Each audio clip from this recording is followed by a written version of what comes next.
Hey everybody, it's ZM and welcome back to The Legend of Zelda Tears of the Kingdom.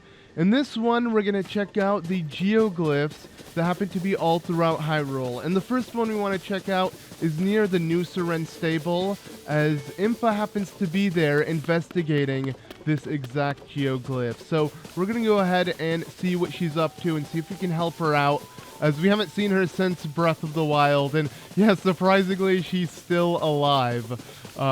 Which makes sense. She is a Sheikah, and you know, usually they don't die until their duty is fulfilled. So let's help her out and see what she's up to. What a surprise it is to see you here after all this time, Link.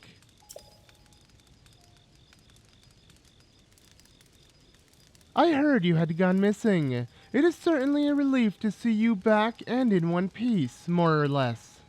And Princess Zelda, where is she? She turned into an anime villain, I don't know. Oh. What? She still has yet to return? In that case, we must use all available means to search for her. Link, when Princess Zelda went missing, something else happened all over Hyrule.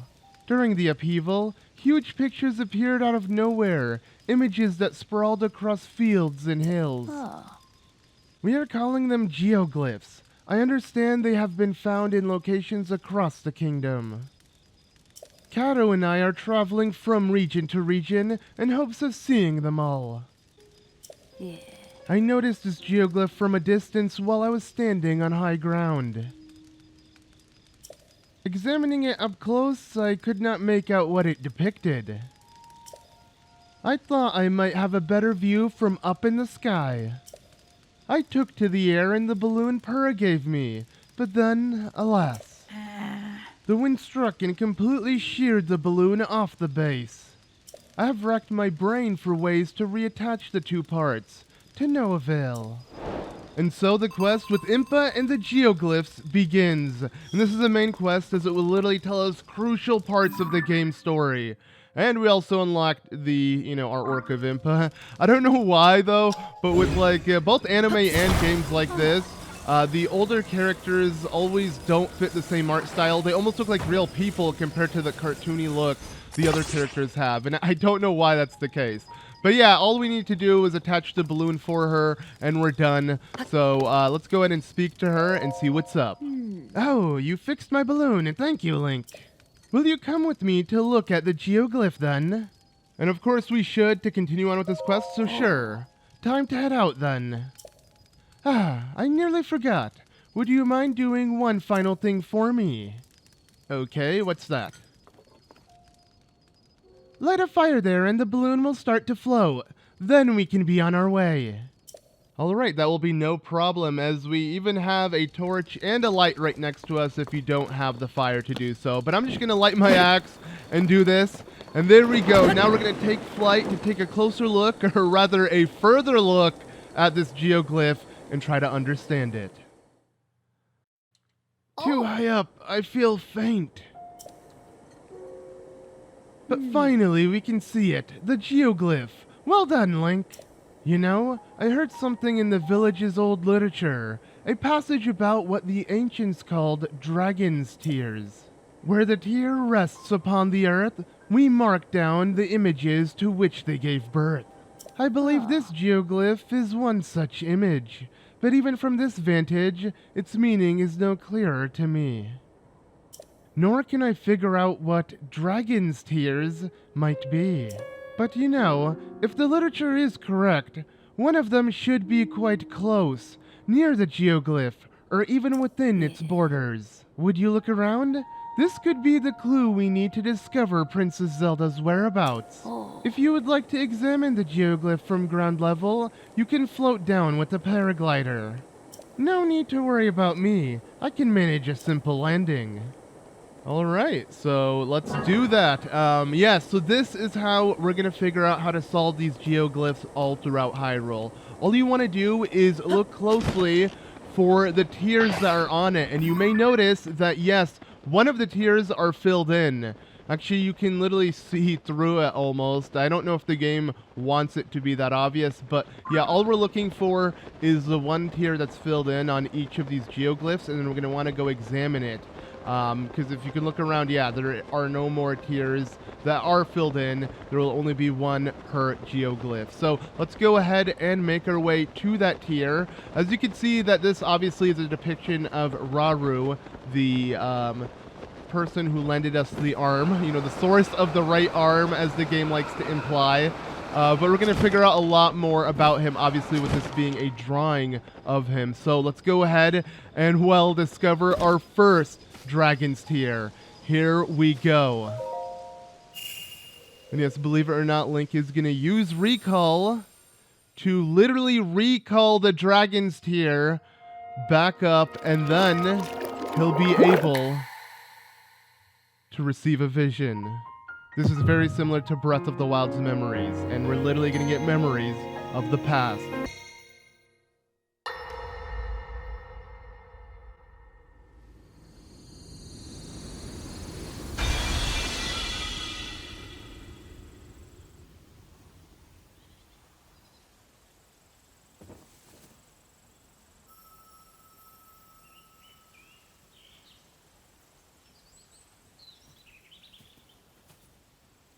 What? Oh, dear.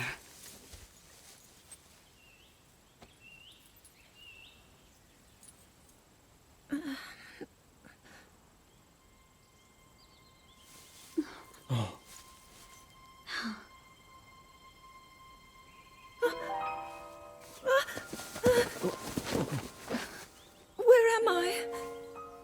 We didn't mean to startle you. I'm sorry. It's okay. My name is Sonia. And could we ask what your name is? I am the daughter of King Rome of Hyrule, Zelda. What an unexpected answer. We are the king and queen who founded Hyrule, after all. Or at least we were the last time I checked. You two founded Hyrule? And you're the king? My name is Rauru, King Rauru of Hyrule. King Rauru? And Queen Sonia? But that must mean...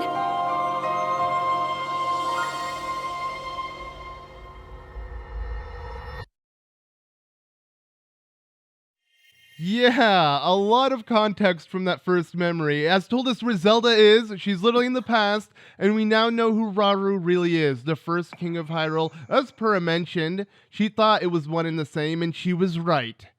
And this is essentially how these quests will work. We're going to be finding these geoglyphs and retrieving the memories from them. So it's pretty cool to say the least. But now let's go ahead and update Impa about it, as she is pretty curious. Oh. Link, you look distracted. What's wrong?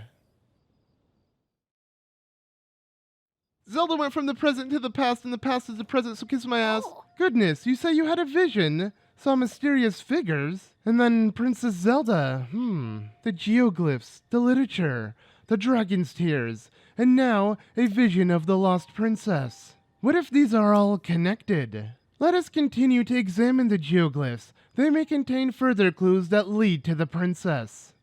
You know, according to the literature, there is something to do with the geoglyphs in the Forgotten Temple. The Forgotten Temple lies at the bottom of the canyon in Hebra. I think we should make our way there soon. And so begins our next main mission, the Dragon's Tears, as each one of these geoglyphs holds a memory from the past. And we're going to go ahead and investigate it further by heading to the Forgotten Temple, an area we've been through in Breath of the Wild, but it held a shrine, and now instead it's going to hold a main quest objective, at least more information on it. But essentially, these are the memories that were in Breath of the Wild. Instead of looking for areas Zelda took photos of from 100 years ago, we're now literally looking for these geoglyphs in the tiers that hold the memory. And within each geoglyph, there is a Korok seed as well. So you want to make sure to look around, because you're guaranteed to get a Korok within each geoglyph. So there we go. And you know what? It's been so long since I've done this. Let's go ahead and plop. Yeah, it feels good to do that. Screw you, Korok.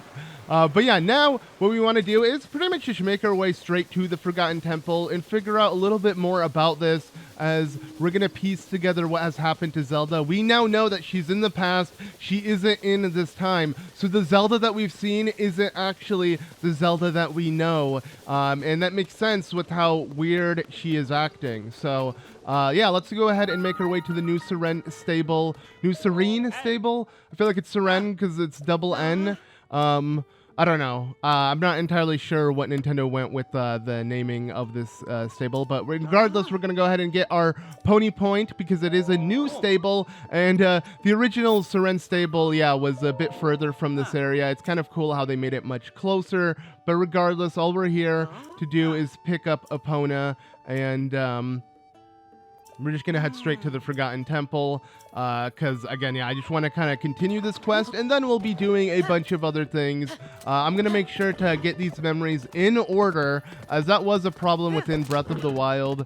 You could easily get them without the proper order, you know, if you just find each and every landmark that Zelda did take a photo of within the Sheikah Slate, and I thought that was really fun. I would say that was actually a lot harder, and just generally a lot more fun to piece the memories together.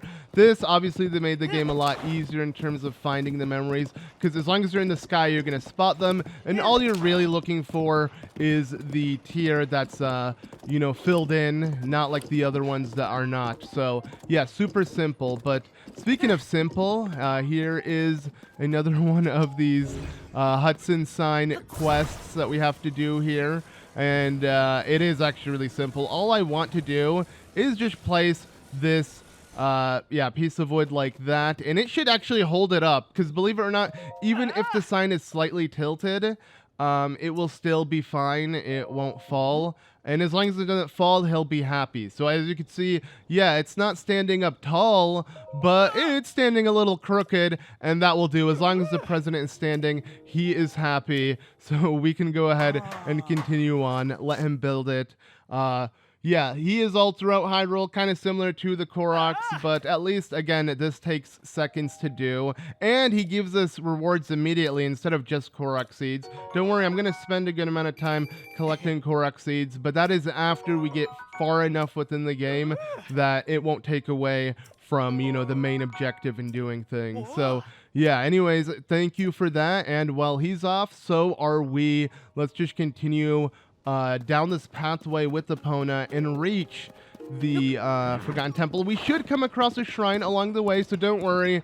This trek won't be in vain. There'll be something to do along the way. I made sure kind of to, you know, path out my way throughout this entire series to be doing something every step of the way. I want to be as efficient as I can, so hopefully you guys do appreciate that, because this game is just so massive and it really lets you do whatever you want, and I don't want that to be the case. I want to make sure I actually yeah, do things efficiently, and with every area I do explore, there'll be something to actually obtain from it.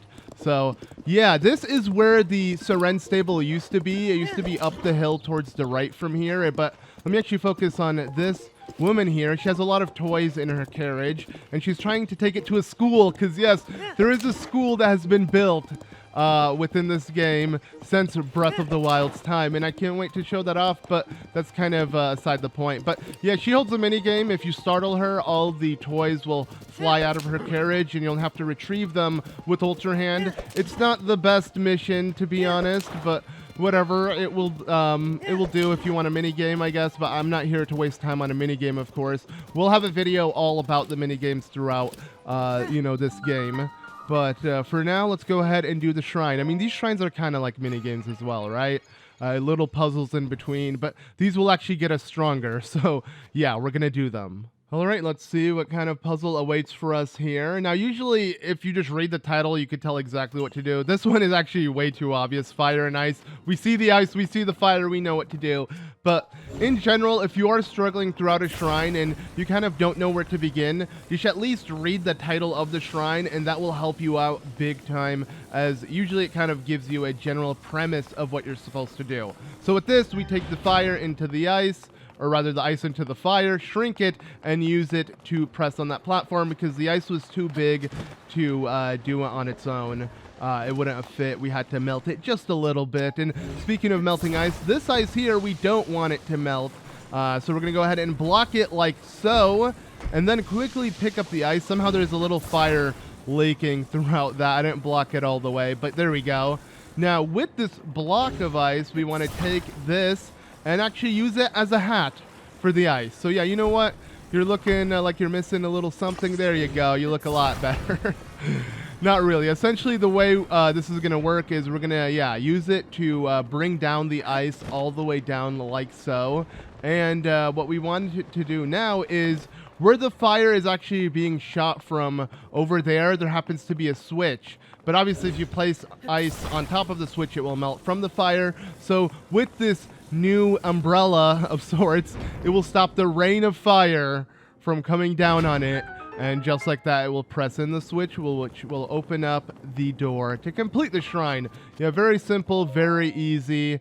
Just like that, we have completed another one, and our goal here actually is to try to complete a good amount so we can upgrade our stamina a lot. So how much are we sitting at? 8? Okay, we can do it twice, but our goal is to do it 3 times. So we'll find a lot more shrines throughout this video. But before we consider finding the shrines, like I said, we gotta head to the Forgotten Temple and see more of this Dragon's Tear quest and kind of get to the bottom of it.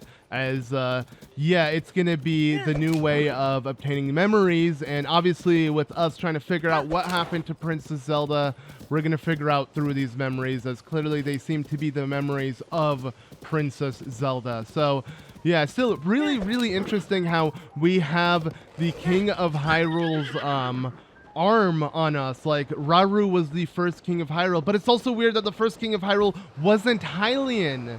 Like, it was a Zonai. Super weird. But speaking of old Hyrule, here we are in the Forgotten Temple. And, well, Kato happens to be here, so Impa must be as well. Link! I heard that you and Princess Zelda had gone missing. I'm thrilled to see you alive and well. But where's Princess Zelda? Like I told Impa, she went to the present in the past, and the past is the present, kiss my ass. Huh? I see. So Princess Zelda's whereabouts are still unknown, you say? Since that is the case, Link, then perhaps our geoglyph research will be of some use to you. And yes, it will be for sure. But okay, we're gonna go ahead and leave him as Impa has continued along throughout the Forgotten Temple. And yeah, this pretty much, this whole story really changes the entire history of Hyrule that we know. Clearly, Breath of the Wild and Tears of the Kingdom are in either a timeline of its own, or they're just not really acknowledging the past Zelda timeline anymore, because we knew in Skyward Sword that Link and Zelda founded the Kingdom of Hyrule. It wasn't confirmed that Link was king, but it definitely explored the fact that, you know, it was Hylians on Hyrule, and they're the ones who established it. There was no Zonai or mention of it. Well, there were questions of, you know, whether or not the ancient Tech in Lanayru could have been Zonai in origin. We still don't know. But yeah, a lot of theories to be had. I like it. You know, a lot more to speculate. As you can see, all I'm doing here, by the way, is just ascending to make my way up here. This is the easiest way to do it if you don't have the stamina to do so. It really makes coming back to the Forgotten Temple somewhat refreshing in this game, since you can tackle it differently, and the fact that there are no guardians all around trying to kill us the second we arrive here. So I appreciate that. But yeah, Impa happens to be here, as you can see, and we're going to go ahead and speak to her after, again, we take on the shrine. I mean, there's one in front of us. We got to do it, so let's see what awaits. But yeah, back to what I was saying before I cut myself off. You know, with Rauru and Sonia being the king and queen of Hyrule, clearly the Hyrule of the past that we thought is different within this game, and we're going to learn a lot more about it and what happened. Nintendo is clearly trying to put Breath of the Wild and Tears of the Kingdom in its own timeline and really make the rest of the Zelda series seem like a myth or just a legend. So it really does feel like it's the Legend of Zelda. But as you saw here, yes, we're pretty much playing Tetris within the shrine. I actually really like these puzzles here. Very simplistic, but they do the job. At least in terms of, like, you know, they're kind of fun. I don't know. It really depends on if you like Tetris or not. But then again, Tetris was, like, what, the most popular game of all time, and the most infamous game as well when it came back in the day. You know, everybody at least knew what it was about, even if they didn't play it. So it's kind of cool to have, like, the most old school game in the Forgotten Temple. I doubt Nintendo thought that deep into it, but like this is the oldest area within Hyrule, and we're playing the like one of the oldest kind of video games. I doubt that's really a reference. But yeah, as you can see, I picked up a pretty dope flame emitter sword, or a club, as they call it. And I kind of want to make another one with this hoe.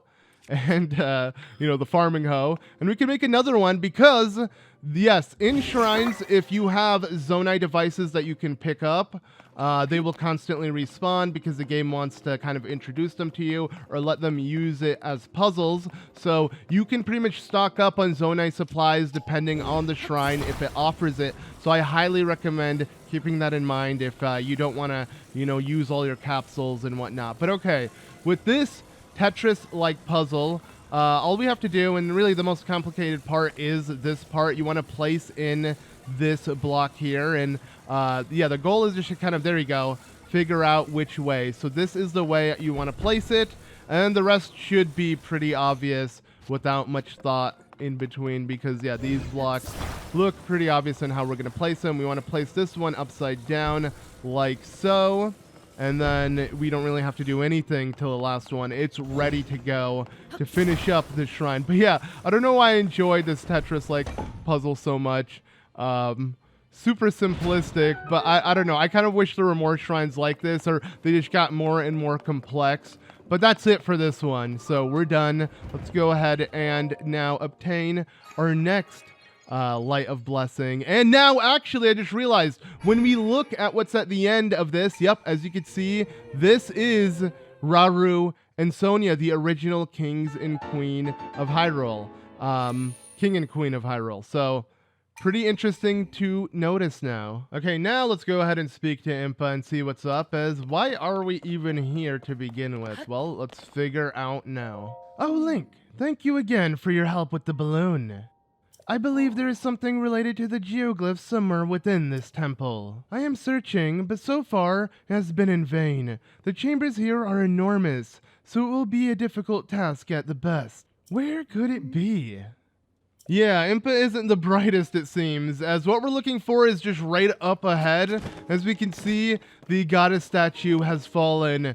Yes, it's kind of sad. The OG goddess statue, the biggest one within the game, the one that we kind of considered the one from Skyward Sword, the one that came from Skyloft, is, yeah, destroyed. And as you can see, yeah, the goddess statue has been toppled. Pretty sad. But what falls makes way for new... I don't know. What was that saying? There's a saying like that, you know, like some things need to fall to make way for new things. That's essentially what I'm trying to get at here. As you can see, it has opened up a pathway. Though, honestly, with Zelda going back into the past, it has caused a paradox for the timeline, because it wasn't until Zelda went into the past for this new history to happen, because now that Zelda is in the past, there is new history that has reached our time, if that makes any sense. Hopefully it does. But anyways, yes, there's a giant diorama of Hyrule. Let's check it out with all the geoglyphs around it. So that's pretty interesting. Let's see why that's the case. We're going to figure out, of course, but yeah, it's pretty nice to see. And well, this place. Lady Impa, let's head down. We must investigate up close.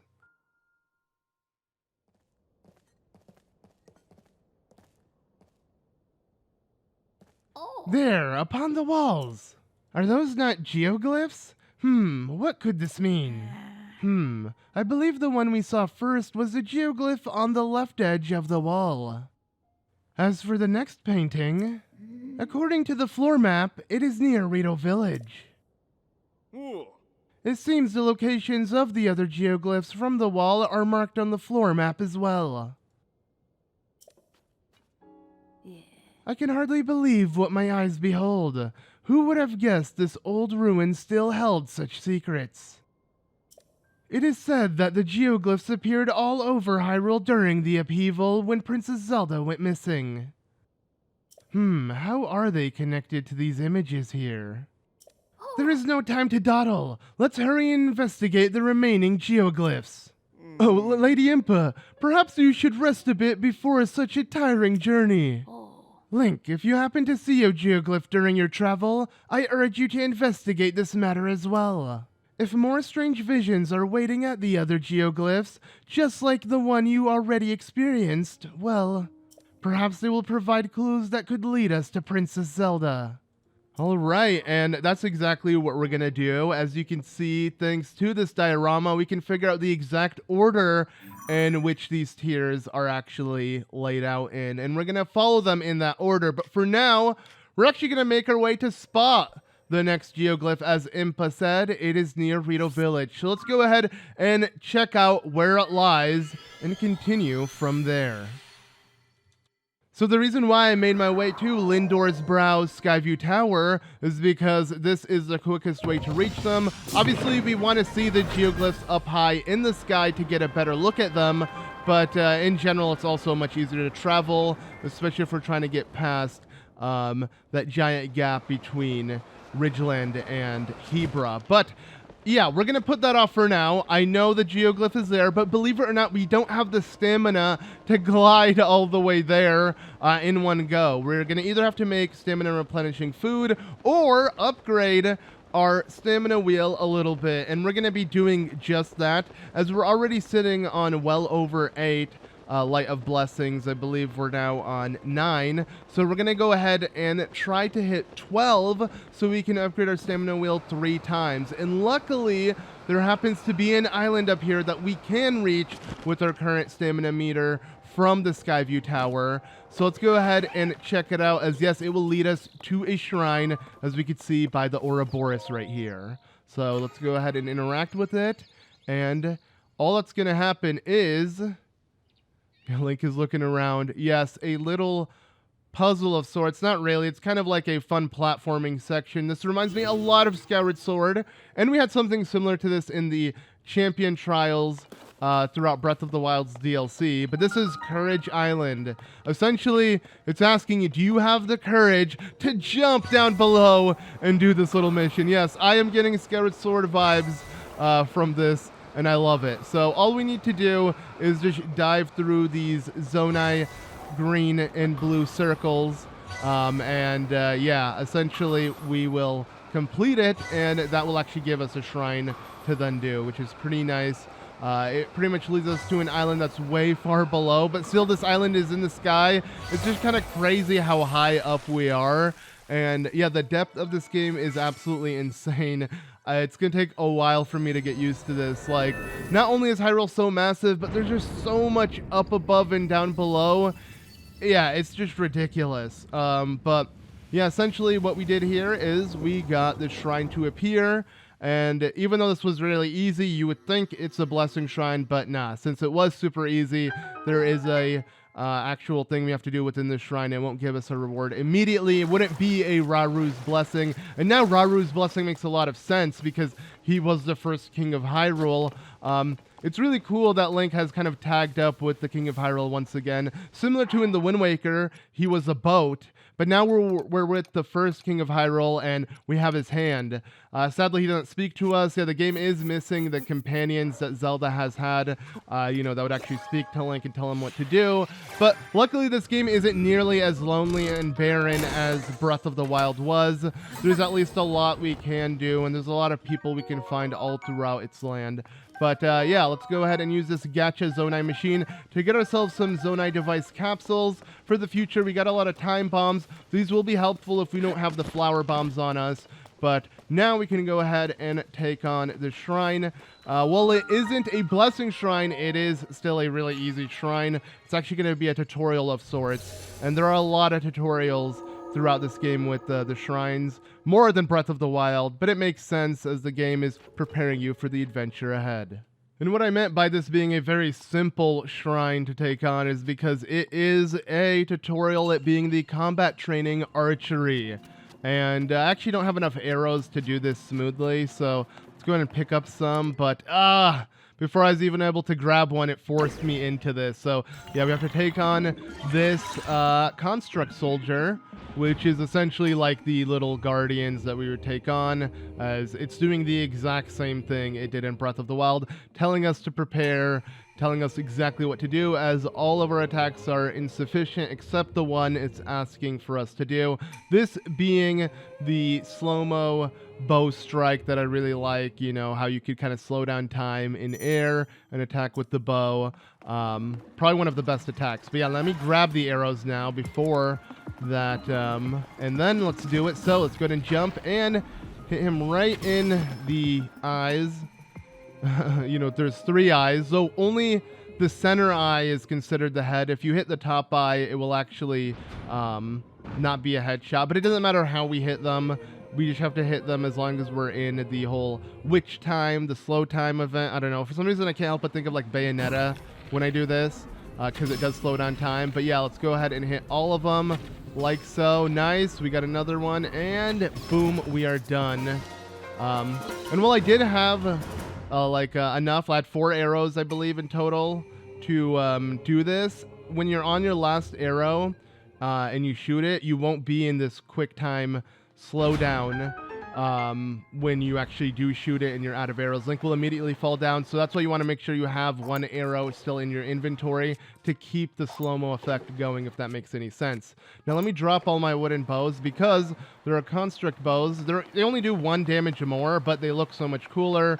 Obviously, I'm going to want the Zonai weapons more than, you know, just simple wooden weapons. So let's go ahead and pick them up, as well as Zonai swords.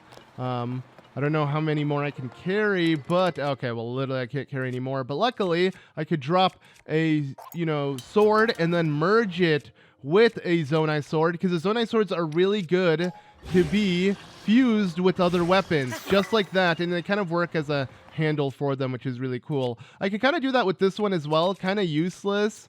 Let's just use it on a wooden stick, see how that looks. Okay, it's all right. But you can also do it with the Zonai sword.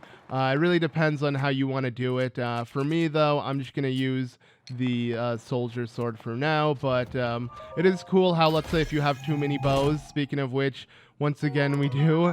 We're going to have to drop one. But yeah, you can use them as weapons, like melee weapons, if you just fuse them. But, you know, I'm done doing that. We're good for now. I want to save the Zonite hilts for future swords. So we're just going to save the Zonite swords in general. But, yeah, there we go. Once again, we could see Rauru and Sonia. This brings so much more meaning to these statues at the end of each shrine. But now let's go ahead and continue on. Now, the goal from here is, like I said, I want to keep this as efficient as possible, is we're going to go ahead and head straight to another shrine that should be really close from this area. And while I'm at it, I did scare off a fairy earlier, and they usually don't return until another Blood Moon cycle, which we haven't actually gotten a Blood Moon yet within this, have we? But don't worry, we will be getting it soon with how much we're progressing throughout the game and all the enemies that we've killed. But there we go, at least we got 2 fairies. Yeah, you'll find in a lot of Sky Islands next to little bodies of water, there'll usually be fairies surrounding them. So it's a great way to kind of do so. But okay, so kind of facing towards the geoglyph we want to head to. We want to jump down here, and as you can see, there is a shrine right up ahead next to a chasm, and we're essentially going to go ahead and make our way there. But let's take a better look at the geoglyph while we're still up here, because we are going to head there once we have the stamina to do so. As you can see, we wouldn't have made it with just the 1 stamina wheel at hand, but we will make it to the shrine with these, luckily. So the goal here is just to jump down once we reach it like so, and yeah, I do believe the stamina wheel we have will be plenty, as you can see. Yep, pretty nice. But once we do get the stamina upgrade, you will be able to kind of breeze through the sky for a lot further, and it will be pretty nice. But okay, another shrine, let's quickly tackle it, and then we'll continue moving on. Let's keep the progress going. Okay, and this shrine here, I believe, is something a little bit different, something more exciting. Yes, built to carry. Hell yeah, I'm built to carry. If we were playing maybe a different game. Maybe not this game. Link is not built to carry. Link is pretty weak looking, but he's actually so strong. It's funny how, like, this looks like the youngest version of an adult type Link. I mean, he's like late teens, right? Or at least I mean, depending on how many years have passed since Breath of the Wild, he's at least in his early 20s, but he doesn't look it. I'd say Twilight Princess was definitely the beefiest, best looking Link. hands down. But don't get me wrong, I still like this Link. This is clearly the biggest badass of them all. He has been through the most. Look at everything he's been able to do. Yeah, this Link, especially with him getting a sequel, is the coolest Link for that reason. But yeah, as you can see here, the ball won't roll down like we just did earlier. So what we want to do is we want to grab these sticks here and just kind of place them to the side so it can kind of hold onto the railing as it rolls down. It's weird though how the ball doesn't actually roll. It just slides down. Like the physics for this game is so good, and you know, it has that like realistic but almost slapstick feel to it, you know, kind of cartoonish, but there's some things that just kind of don't make sense in the way they look. See, it's not even rolling either here. It just kind of slides down, but whatever. We can obviously slide on these rails if we choose to shield surf, but I don't have many shields on me, so I don't want to do that for now. Let's just go ahead and now solve the final one of this puzzle. As you can see, it's just one rail. So how are we going to do this? Well, my method, again, this might not be the way Nintendo intended for you to do it, but I'm going to make sure throughout this playthrough to show you at least a method that works for me again and again. So as long as it works for me more than once, it will work for you definitely. So the goal here is to kind of make like a roof of a house. And what essentially we're doing is we're using these stone slabs here to work as a counterweight for the ball. So that way the ball doesn't kind of force this entire thing to topple over and the ball to fall. So with these stone slabs, it should actually balance the ball being on the center of the middle here. And okay, if you can't put it on like that, just go ahead and rotate it any direction like that and then place it and then just drop it. And this should work perfectly, as you can see, because yes, the weight on both sides are kind of causing the ball to stay centered, and it works all together. Like, I don't believe this is what Nintendo intended for the player to do, but again, Nintendo intended many ways for it to be solved. So, for, you know, walkthrough's sake, I feel like this might be the easiest to follow. But I am really excited to figure out how other people solve it. Please let me know how you solved it if you did solve this shrine in the comments below and you're not following this as a walkthrough or something. But in general, yeah, I really do like how there are so many methods, and I can't wait in the future to see how I solve these all together, because they they get different each time I tackle the game. Like with Breath of the Wild, each shrine I would do somewhat slightly differently with each playthrough, and I feel like it's going to happen within this game, but it's still early on to say. Anyways, one more and we'll have 12. So luckily, there actually is a shrine real close from here, and actually a stable entirely, but we don't want to walk all the way there as it's south from here. We can see the chasm. Let's ignore that though. There happens to be, yes, a couple of horses over there, and they should always be there. Usually the way the horses spawn, they're always in set locations throughout Hyrule. So if, again, you're trying to find a horse and you don't want to walk your way, you can easily find one. Though none of these horses should be that good. But I do want... Oh, okay, I want a pure black-haired horse. This is beautiful. Nice. Because, and yes, it does have that blaze, that little cut in the middle of its forehead. I do have to change the mane. It's a bit too long for my liking, but it is a completely black-haired horse. And because of that, I'm going to call it Aggro. You guys may remember in my LP as well, Breath of the Wild, I actually named one of my horses Aggro. It did die on me, though. But this one, you know, we'll try not to have it be killed. In general, it's cool. This might not be the best. Yeah, I can already tell. I'm not liking this horse. Its temperament does seem wild. You know, Breath of the Wild. I definitely believe it is. Well, you do have to increase your bond with the horse, and the easiest way to do it is to, yeah, cause it to go faster, and then just pet it the second it's done with its little speed boost. So yeah, speed boost, and then wait a second, and then go ahead and pet it, and there you go. And that's how you increase the mood real fast. If you don't want to use apples, you can do this within like 5 minutes of just, you know, crossing throughout Hyrule, and it will be at 100% with any horse. So that's an easy method in doing so. But yeah, it's pretty cool that I have a new version of aggro within this game, even though this is a very temperamental one.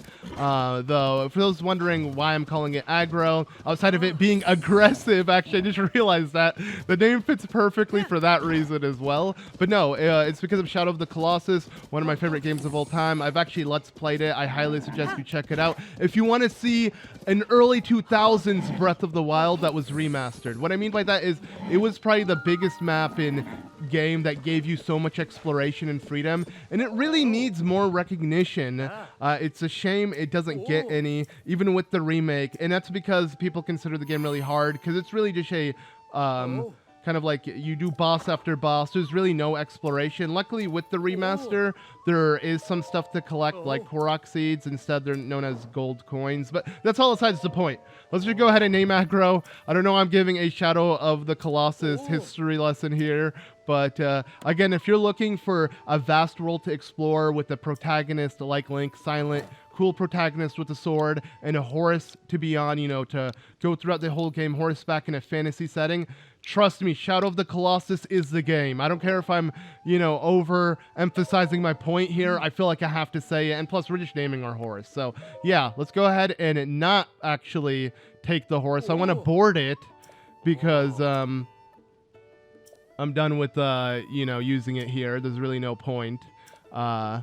Because we're going to head straight back after we take on the shrine here. But first, as he said, we got 2 pony points. 1 pony point was for just discovering the shrine. The other one, or rather this stable, the other one was for registering our first horse. That's another reason why I did it. And we got the towing harness. This we can attach to our horse and, yes, make wagons and carriages and bring people and items along with us. And if we get another pony point, we'll get the horse god fabric, which is pretty nice. And we can also change our fabrics, which are for our paraglider in Rito Village. But yeah, the shrine used to be there in Breath of the Wild, but as you can see, the shrine is on the opposite side up this cliff in this game. But again, it's just like Breath of the Wild in the sense that like every single stable has a shrine right next to it, so you can easily teleport there and then just jump on your horse from the stable. But luckily in this game, instead of having to climb it like we would in Breath of the Wild, we can use Ascend. Yes, I love Ascend and the versatility it holds. This is so much better than really any other ability. And once you get used to using it, you'll notice how OP this ability really is. You think Revali's Gale is amazing and you miss out? No, this is so much better. And actually, there's a way to do Revali's Gale very similar within this game. But that's aside the point. Let's just take on this shrine first. Though don't worry, I will show off a method to do a technique similar to Revali's Gale later in this video, as we're going to have to do it to progress. You'll see what I'm talking about. But again, another combat training archery. Like, really? This one is just the headshots. Funny how I spoke about it earlier as well within the other combat training. They could have just merged the two together, but am I complaining? No, because it means another Light of Blessing. This will literally give us enough to upgrade our stamina wheel 3 times, and stamina is more important than hearts within this game. That's why I'm focusing on it, not only for gliding, but for some other reason that I'm not going to get into because it will be a spoiler reason. So just keep that in mind. If you're early on within the game and you want to, and you're confident at least, you focus on stamina. But as you can see, yeah, if you don't hit the middle eye precisely, or like around the middle eye, you'll usually not get a headshot. As you saw, the first shot that I did on purpose didn't count as a headshot. So that's what I was pointing out in the previous shrine, but whatever. That's all aside the point. Now let's go ahead and kill them all with a quick headshot. We can easily do so just like that. And you can ascend your way up on those platforms and slow down time if you're not confident to land headshots in normal time. But as you can see, yeah, within a few seconds, we made quick work of them, and now we're done. That does it for this shrine. Again, it doesn't really feel like a shrine, but with how many shrines there are within the game, I don't mind a couple freebies. You know, give me these freebies. That's fine. But all right, so let's go ahead and pick up, obviously, the Zonite charges they give me. And then the Zonite sword, I guess, you know what? We could just, I guess, drop one of these and do that again, because it will power up our sticks at least. And again, the Zonite swords are super nice. I love how they're like a hilt.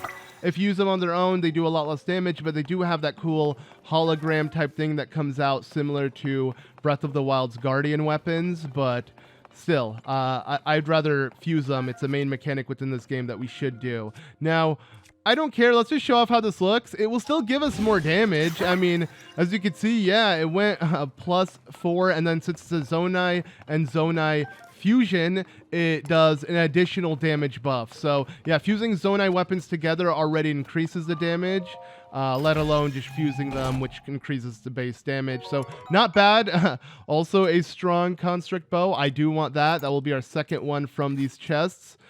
We could fuse another one, but I'm done with that. Let's save that Zonite sword for a sword that actually deserves it.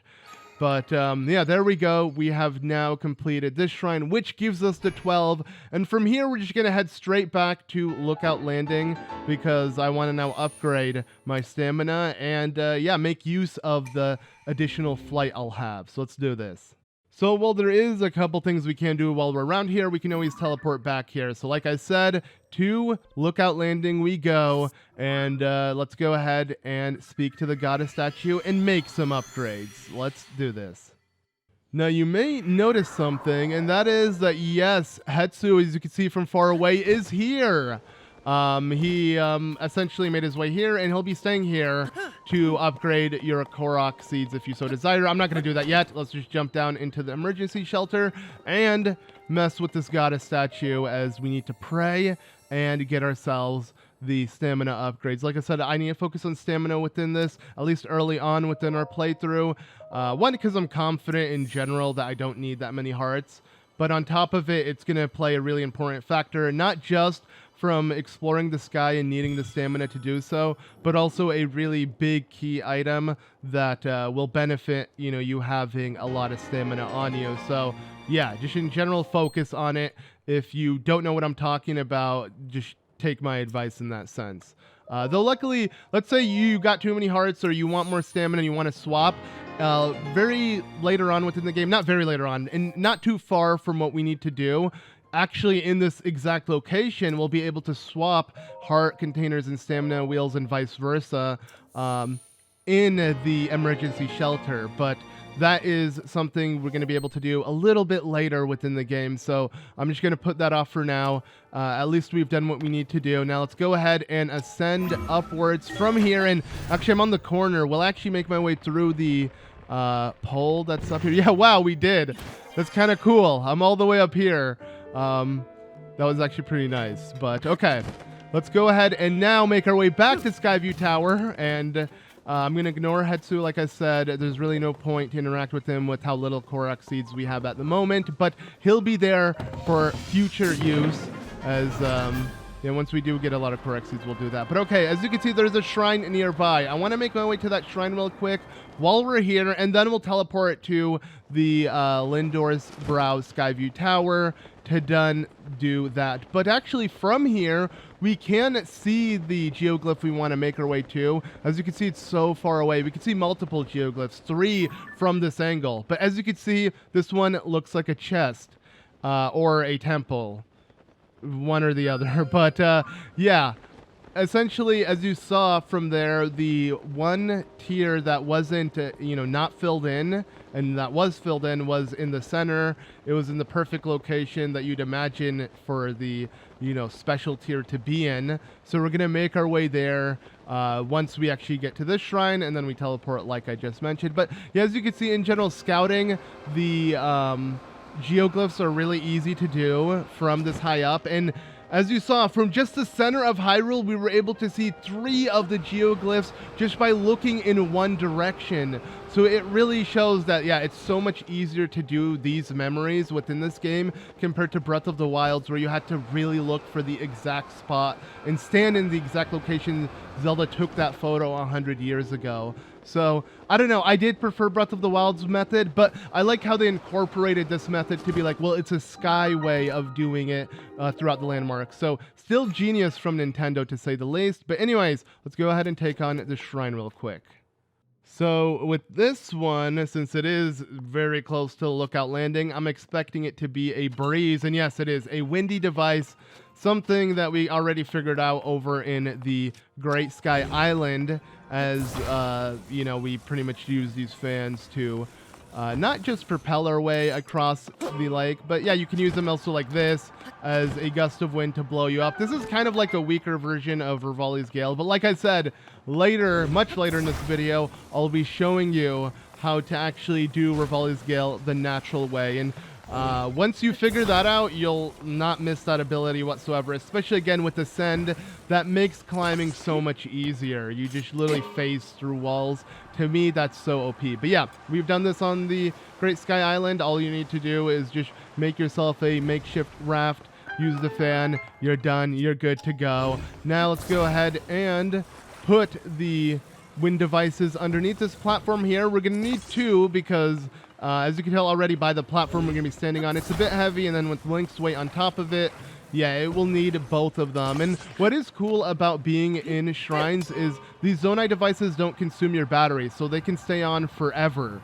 And it makes it really fun to explore and mess around with these Zonai devices when you're in shrines. So yeah, I do advise keeping that in mind again. And if you do know a shrine that carries certain Zonai devices you want to attach to your weapons, you can also have an infinite resource of them because they respawn within there. So altogether, yeah, these shrines are pretty nice to kind of just, you know, give us an understanding of the game even more. But okay, now we're done. So quickly from here, I'm just going to go ahead and open up the map and teleport back to the tower. As I said, now that I have the stamina to do it, let's finally get this memory and see what's in store for the second one. And for those who are watching, of course, compared to like me recording it, yeah, it's a lot more seamless in the final video because I have to sit through the loading screen still. But I thought I would cut them out because, you know, this is a playthrough and I don't want it to slow it down too much. Yeah, those are usually moments I have to kind of be silent, and that's why I kind of say a lot before the loading screen comes. I want to get as much of what was on my mind before I have to then be quiet and then forget whatever it was I was saying while I wait for the loading screen. They don't take too long, but they still take a good amount of time, and yeah, that can kind of make me lose my train of thought. Now, yeah, we are heading here, like I said, to the second memory, the second Dragon's Tier memory. You can also see, yes, the giant storm in Hebra. We're going to be discovering that and uncovering its secrets real soon, actually, because the game really does want you to head to Hebra first. Not only are the two memories there, also Pura has told us about the Lucky Clover Gazette, and we want to check that out. But okay, wait, let me quickly equip the Greaves, and let's eat. Yes! Okay, I was gonna say, do I even have food to do this? Because we're really high up in the sky, which is making this place really cold, so you need double the cold resistance. Luckily, we do have it thanks to the outfit and the food, which stack on top of each other. But once we do land on the ground, it shouldn't be that cold. Yeah, when you're high up in the sky, especially in colder areas, it gets super cold, so you do want to be careful of that. But yeah, the pants, you know, the Greaves, the archaic Greaves should do the trick in most areas if it's not that cold, and you only need like one tier of cold resistance. But okay, we're approaching much closer to this geoglyph, and again, you can spot from here, I don't even have to pin it on my map, that yes, the tier is filled in right into the center of it perfectly. And let's go ahead and now interact with it. And as you can see, yes, the stamina lasted exactly how I wanted it to. So if you're following along, you'll be able to make it as well. But okay, let's go ahead and once again recall the dragon tier back up and, well, see the vision that lies within it.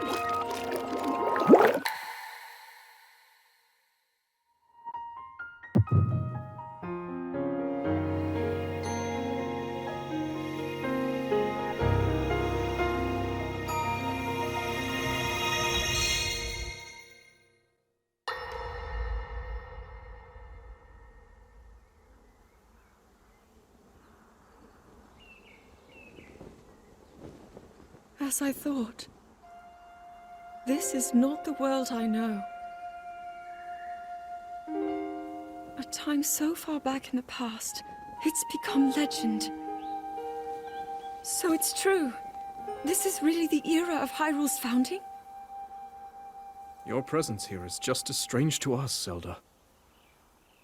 But if you, like Sonia, have a secret stone and are able to manipulate time, then your story makes sense. Oh? I believed her right away. You needed the secret stone as proof, Rauru? I can feel your light power within her, as well as my time power. Additionally, I sense that we share a blood connection. I see. In any case, Zelda, you had said that you needed to return to your era as soon as you possibly could. Yes. In my time, something terrible is happening. I need to get back there. But how do I do that? I don't even know how I got here in the first place.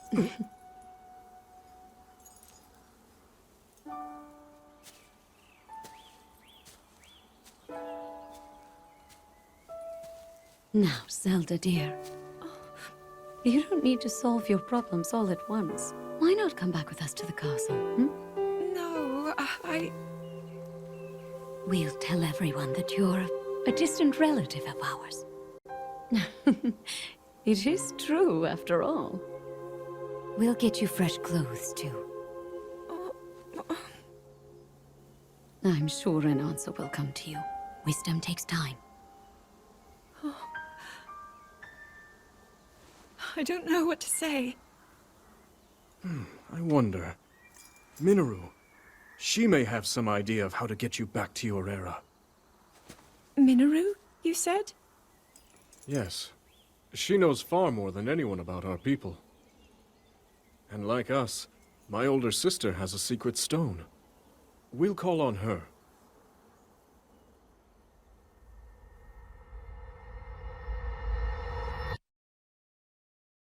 Okay, a lot to take from that memory. Now, not much has really happened since the first and last. We just got more introduced to these characters. So now we truly know that, yes, Sonia was one of the incarnations of Hylia, and that Zelda and Sonia carry a similar power with their tier, it being the secret stone. So these tiers relate to the Zonai. The Zonai are literally so important throughout this game, it is unreal, and we never heard of them until Breath of the Wild vaguely. So it's crazy how different this game has changed the Zelda timeline and Zelda as we know it, but I love the direction Nintendo's going for this. But as I mentioned earlier, yeah, there's a Korok seed on every single Geoglyph. We got ours right there. It wasn't under a rock. It was one of those classic ones where you kind of destroy the little Korok acorn and yeah, Korok seed appears. But okay, from here, we're going to go ahead and start making our way to Rito Village, as there's a couple things along the way as well. Let's just go ahead and, whoa, shield surf up like that. There is a Lionel, but luckily, just like in Breath of the Wild, the Lionels are pretty forgiving. As long as you don't come close enough to them and just casually walk by, they'll let you go. I really do like that. Like, they're kind of respectful. If you respect them, they'll respect you. Sometimes, obviously, they'll go aggro. Not my horse. I mean, like, you know, aggressively. And they will attack you, but you get the point. But yeah, so there's a shrine here, and similar to, you know, Breath of the Wild, like I said, with each stable, there's a shrine. But over there is a stable. Not really. It looks like a stable. It's actually the Lucky Clover Gazette. As we were told, they're near Rito Village. We're going to check that out in a second. But in this cave, there are two things we want to do. As you can tell by these sisters, they want to enter this cave. But the key word is Brightcaps. Yes, we're going to go ahead and explore this cave and get them the 10. Again, it's literally highlighted. Yeah, the 10 Brightcaps that they need to, you know, finish the side quests that they want. That's essentially just a simple side quest. You know, sadly, a lot of these side quests aren't that rewarding, but we're going to do it just to progress along. Plus, this is 100%, so I got to do it. But, okay, I believe, what? For some reason, the game didn't say new discovery and mention. This is called Brightcap Cave, but it's weird how... This is, what? This is literally my first time here. Whatever, let's just collect the Brightcaps. Sadly, yeah, the game isn't literally running its best. I wonder if, like, future patches will fix some of the hiccups the game has, but this is definitely one of them. It should have at least said we discovered a new area, it being Brightcap Cave, but whatever. We're looking for 10 Brightcaps within here. Here's a new enemy, I believe, that we haven't yet came across. This is a Horriblin. As you can see, yeah, they look like moblins, just more horrifying, and I assume that is the gist of their name. As you can see, yeah, we got a blue Horriblin horn and some guts, which, yeah, the horns are more useful to fuse with, and their claws as well, not bad. We'll look into the monster weapons and fusing them. We have plenty of fused weapons, so it's no big deal. Also, here's a like. I might avoid the don't like, because I dislike the likes. You know, me no like. I mean, I just want to say the word like so much when I come across these guys. I don't care. But yeah, let's go ahead and now pick up the rest of the bright caps that we can find. These are similar to the depths fireflies that we found, and they'll help you glow in the dark, essentially, for the depths. But okay, we made that jump. You could ignore the thorns because they're not that, you know, hard to avoid. But yes, we got the Frostbite Shirt. This gives us cold weather attack, and let's go ahead and equip it, as it will make look pretty cool. I mean, it looks elegant, and it's so weird how Nintendo, yes, cut out the back of the dress. It's called a shirt, but let's be honest, it looks like a dress. Link is looking hella feminine. As I mentioned before, yeah, this is the most badass Link, but definitely the most elegant Link look-wise. He looks really feminine, especially with the cutout on the back.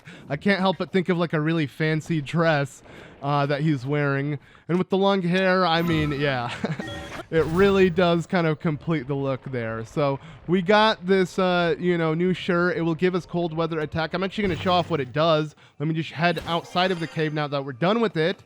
And yes, if you're in cold weather, as you can see, it's glowing.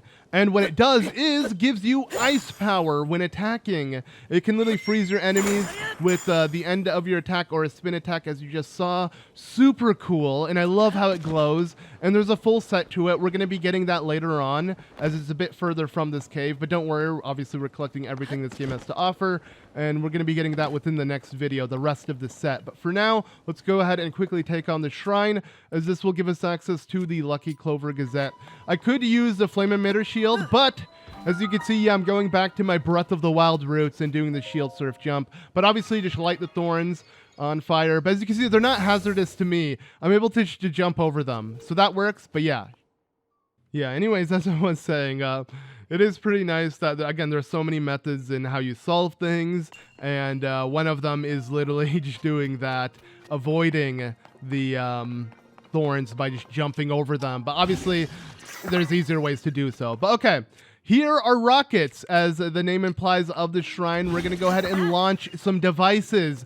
This is such a cool concept, and as you can see, I was able to fuse my weapons with the rockets, and because of it, they respawn, because within the shrine you can have infinite rockets. So like I said earlier, if you want easy ways to you know, get Zonai devices, and you know the shrine, let's say you want rockets, then come here and you can fuse them. You can't keep them as capsules, but they still do the job if you do want them on your shield or sword. And what's really cool is, with it being on our shield, we can pretty much make our own Revali's Gale. But that wasn't the Revali's Gale I was speaking of that I said I was going to show later in this video. That's still a little bit further on. But if we do kind of just block with our shield, the rocket will shoot us up into the sky and give us a lot of air, which is pretty nice. But I'm going to save the rocket for actually shield surfing, because I do want to show that off as well. And don't worry, we'll get more rockets from the Zonai gacha machines in the future. But okay, let's go ahead and now use this minecart here and attach it to another rocket. It's the exact same puzzle coming up. It's weird how you just have to do it again, but through a different path. As you could see, instead of riding on a mine rail, we're going to go ahead and yeet ourselves to the other side, just like so. So wait, okay, I didn't hit it. Go ahead and activate it, and woo! Yeah, the rockets are probably the coolest Zonai devices they added within this game. So much fun to be had with them, and especially with this game, you're trying to progress upwards. They're super useful, to say the least. But yeah, let's just put that aside. Let's focus on the objective at hand. So another shrine down, and with that, now let's make our way to Rito Village. But first, we're going to stop by the Lucky Clover Gazette, because as mentioned, we're supposed to head there, according to Pura, and figure out what's going on with Hyrule.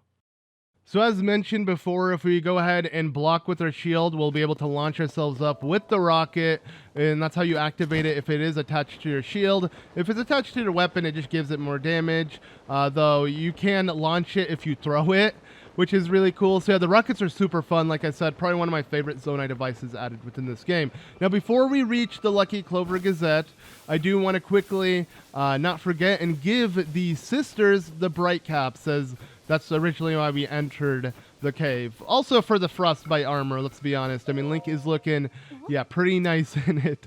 But that's not the point. I mean, I just really like the way it glows on him, and obviously for the additional attack cold weather damage that it gives us. But yeah, oh, we got a spicy tomato mushroom stew, something we couldn't get in Breath of the Wild because mushrooms didn't exist, I guess. It wasn't until the upheaval. They even mentioned how the upheaval has added caves and all sorts of things. And that just really shows that ever since Zelda went back into the past, them discovering Ganon, the secret stone, you know, the Zonai tears that have been discovered, has just changed the history and the course of Hyrule moving forward. It really does make a giant, like, paradoxical effect on, like, what if, and, you know, time travel in general has always been iffy in video games, but yeah, that's all side the point. That's what Zelda is known for, and I'm glad they went back to it, but it does raise a lot of questions. I'm not here to question it. It's a video game. Let's just have fun. Speaking of fun, let's go ahead and let's see. Okay, there's some momentum. Shield surf. Woo! Yeah, this is what I want to save the rocket for. Pretty nice. It doesn't last that long, but I still enjoy it for what it's worth. But okay, we got the momentum we need to make our way to the Lucky Clover Gazette. And let's see what... Wait, what? Huh? Witness the blood moon's rise. When its red glow shines upon the land, the aimless spirits of slain monsters return to flesh.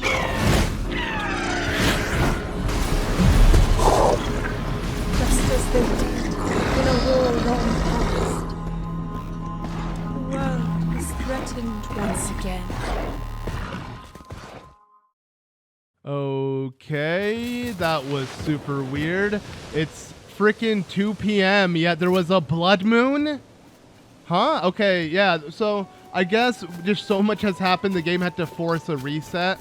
Sometimes the game does do that. It would happen in Breath of the Wild as well.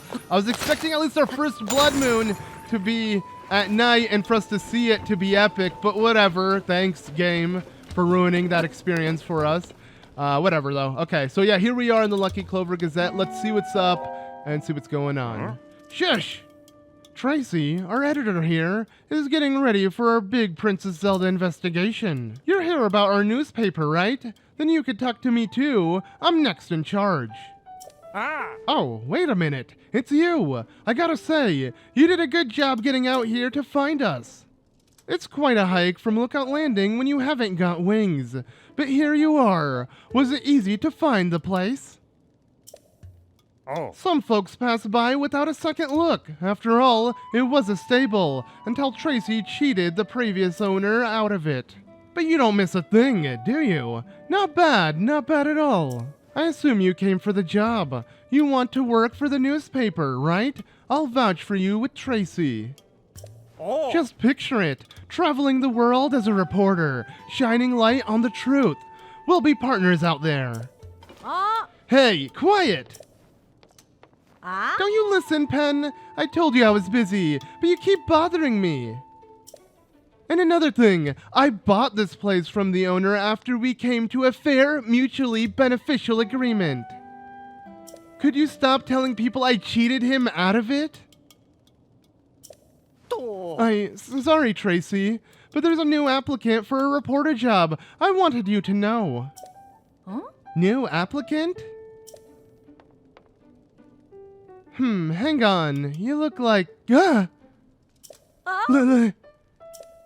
Hey, sorry, Pen, but could you give me and this guy a second here?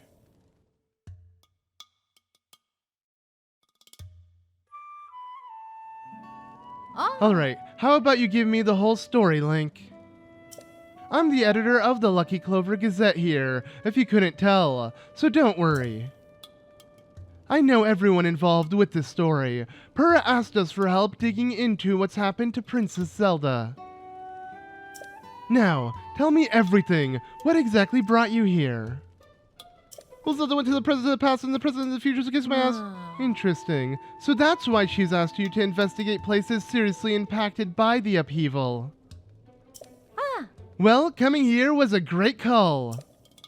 What I mean is, we're getting tips from all over Hyrule. So many, in fact, that it's been hard to keep up. And among those tips, we've been hearing about someone who looks like Princess Zelda appearing in all sorts of places. I was about to assign Pen to chase those leads, but he could use a partner. I won't tell Pen who you are. It's better if no one knows you're involved. What do you say? Think you could work with him as we investigate? Of course, I wouldn't ask you to do this for free, though that'd be nice. Wait just a second. I'm going to get you a little incentive from the back. Here we go. And this incentive is real worth it. Ta-da! The full set of froggy armor.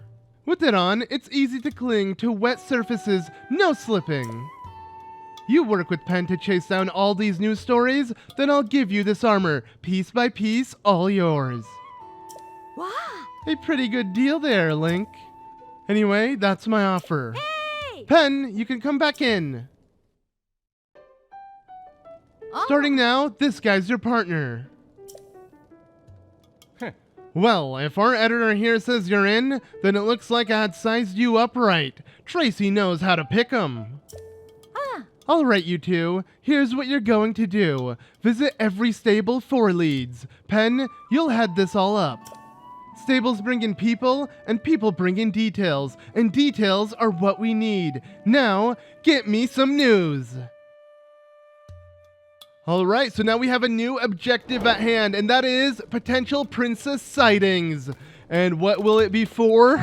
Yes, this right here, this beautiful froggy armor. Kind of a dumb name and kind of dumb thing to be based off of. But you know, it's funny because Zelda was into frogs, and you know, we're literally getting a frog armor for doing a quest that involves learning more about Princess Zelda and investigating about her whereabouts. So I don't know if Nintendo thought about that in that little detail, but yeah, pretty cool nonetheless. Anyways, we have arrived to Rito Village as the stable has been replaced with the Lucky Clover Gazette, and well, wingless visitors cross at your own peril. Yeah, we can't actually cross with these. If I did have a rocket, I would be able to launch myself up. So if you want to do that, you can head back to the shrine and attach one to your shield. But like I said, we're finally here to show you how to do the nature's way of Revali's Gale. What I mean by that is, yeah, you'll find this girl here upset that she can't enter Rito Village, but she'll give you a huge tidbit, that being throwing another Hylian pine cone onto the fire. Why, though? Well, because it burns hot and literally causes a gust of wind. Yes, this is essentially how you create Revali's Gale within this game, and it will be very beneficial with areas we can't reach if we don't have like a Zonai rocket with us. So luckily, right around here in the cold, there happens to be, yes, next to these trees, some Hylian pine cones. And I know I was teasing this throughout the entire video, constantly saying I'm going to show you a different way to do Revali's Gale. Well, this is it. So all we need to do is grab one of these Hylian pine cones and literally chuck it into a fire. And as you're going to see right now, here we go. Yes, it literally creates it. Even the animation, it looks insane, and it shoots you all the way up. It's ridiculous how that is how you're supposed to do it. Luckily, the character does kind of tell you exactly what to do, but here we are, Rito Village. And as you can tell, yeah, the upheaval has caused an insane snowstorm to hit it. And because of it, it looks absolutely beautiful, honestly. I actually like how it's snowing here, but yeah, the music has changed, everything has changed. Just let it play.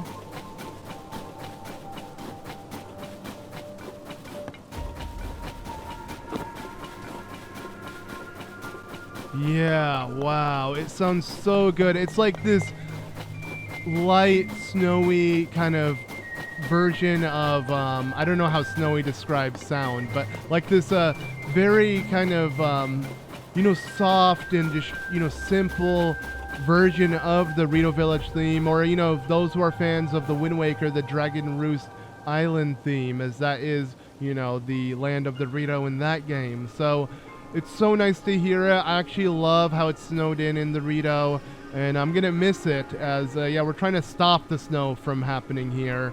So doing good for once will actually take away the nice and cozy vibes this place gives. But anyways, we'll be exploring this village in the next one. So thank you all so much for watching. Be sure to leave a like. I've been ZM, and I'll see you all then. Bye.